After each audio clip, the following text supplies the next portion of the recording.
Hey there, Titans! Welcome back to another Titan Academy video.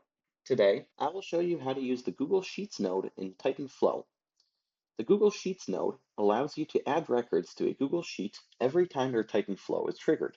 So, for our example today, I have a simple web project with a form here with a first name, last name, email, and phone number. Now, every time we hit submit, I want to collect these details and I want to store them in a Google Sheet. Let's head over to Google Sheets. And over here, I have a blank folder, and inside I am going to create a spreadsheet. Now let's call this form responses. And over here, let's add our columns: first name, last name, email, and phone number.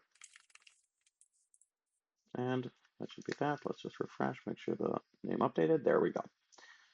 Back in Titan Flow, I am going to add 4 variables for those very values.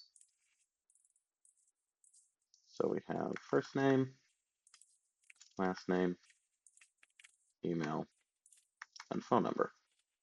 And over here, I'm going to add a new node. I'm going to head over to integrations and select Google Sheets. Now I'm already authenticated with Google, but if you're not, you will be required to authenticate. And over here, under Google Sheets name, I'm going to type form responses, the same name we have over here. For folder ID, we have to grab the ID from Google Drive and paste it in here.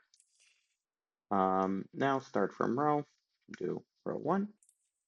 And we can add our columns. Now we have 4 columns, and we have first name, last name, email, and phone number in that order. So for column A, we can start with first name, last name, email, and phone number. We save and publish this flow.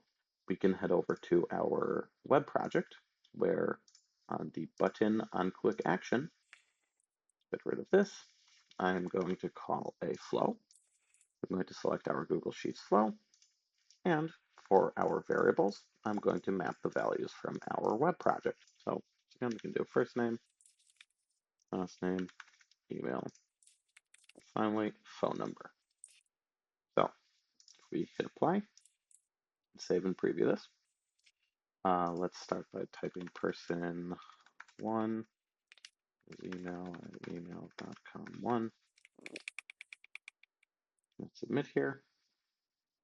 Now let's do now person2, another one.